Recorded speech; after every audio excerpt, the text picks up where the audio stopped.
আসসালামু আলাইকুম রহমতুল্লাহ। আপনারা যারা ভাবতেছেন কিস্তিতে মোবাইল কিনবেন, তারা একটু সতর্ক বা সাবধান হন। আপনার পুরো ভিডিওটা দেখবেন, তাহলে আশা করি অনেকটাই বুঝে আসবে কিস্তিতে কেন মোবাইল কিনবেন না। প্রথম কথা হচ্ছে, কিস্তিতে যারা মোবাইল কিনবেন বা মোবাইল কেনার প্ল্যান করতেছেন,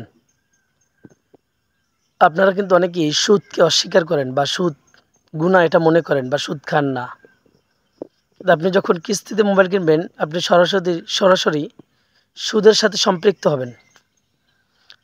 অর্থাৎ এখানে ইন্টারেস্ট নেবে প্রত্যেক মাসে আপনার কাছ থেকে যেই টাকাটা থাকবে অতিরিক্ত, অর্থাৎ মোবাইল কেনার পরে 20% বা 30% ওখানে ডাউন পেমেন্ট দেওয়ার পরে যে বাকি টাকাটা থাকবে, সেই টাকাটার উপর আপনাকে সুদ ধরা হবে।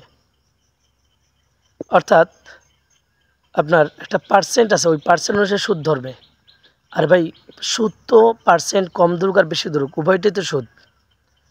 তো এই জন্য প্রথমেই এই সুদের কারণে আপনি কিস্তিতে মোবাইল কেনা ঠিক হবে না। দ্বিতীয়ত হচ্ছে, আপনি যদি কিস্তিতে মোবাইল কিনেনও, সেটা সম্ভবত ওয়ালটন বাদে আর কি, বাকি ইনফিনিক্স বা বাংলাদেশ সম্ভবত এই দুইটা কোম্পানি মোবাইল বিশেষ করে সর্ব জায়গায় কিস্তিতে দিয়ে থাকে, টেকনো আর ইনফিনিক্স। এই দুইটা মোবাইল যখন কিস্তিতে কিনবেন, ওখানে ডিসপ্লে, অর্থাৎ আপনার যে ডিসপ্লেতে ভেসে উঠবে এই মোবাইলটা কিস্তিতে ক্রয় করা। প্রথম কথা হচ্ছে, আপনি এটা যারা পার্সোনাল লোক থাকবে বা বেশি যেখানে আপনার পার্সোনালি বজায় রাখা দরকার, সেখানে আপনি মোবাইলটা ব্যবহার করা ঠিক হবে না।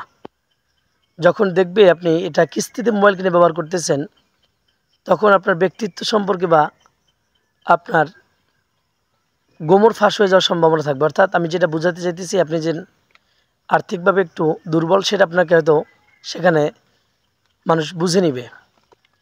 এই জন্য আমার খেয়াল, আপনারা কিস্তিতে মোবাইল কিনবেন না। আর একটা হচ্ছে, কিস্তিতে মোবাইল কিনলেন আপনি, মোবাইল কেনার পর আপনি যখন কিস্তি পরিশোধ করতে পারবেন না যথাসময়ে, তখন কিন্তু এই মোবাইলের সিস্টেমটা অনেকটা চেঞ্জ করে দিবে। অর্থাৎ আপনি এমন একটা অপশন বা লক দিয়ে দিবে, আপনি আর এক মোবাইল দিয়ে কোনো কাজই করতে পারবেন না। এজন্য যথাসময়ে আপনাকে কিস্তি পরিশোধ করতে হবে। এজন্য আমার পরামর্শ হচ্ছে, সর্বোপরি কিস্তিতে মোবাইল কেনার ভাই প্ল্যানই করবেন না। আপনি একটা 28,000 টাকা দেবেন কিস্তিতে মোবাইল কিনবেন, সেটাকে আপনাকে কমপক্ষে 6 মাসে কিস্তিতে নিলে 6,000 টাকা সেখানে আপনার বাড়িয়ে দিতে হবে। অর্থাৎ মোবাইলের দাম 28,000, আপনাকে দিতে হবে 34,000 টাকা। তো 6,000 টাকা বাড়িয়ে আপনার কিস্তিতে কেনার দরকার। বরঞ্চ 1 মাস 2 মাস কষ্ট করেন, 3 মাস মাথায় আপনি নগদ অর্থ দিয়ে। আর এই যে টেকনো ইনফিনিক্স মোবাইলগুলো অ্যাকচুয়ালি খারাপ না, কিন্তু এর চেয়ে কিন্তু ভালো, এই দামে আপনি আরও ভালো মোবাইল পেয়ে যাবেন। তাহলে আপনি কেন কিস্তির মধ্যে ঢুকতে যাবেন? এজন্য কিস্তির মধ্যে অনুপ্রবেশ না করে একটু কষ্ট করে আপনি হলেও ভালো ব্র্যান্ডের মোবাইলগুলো কিনে নেন।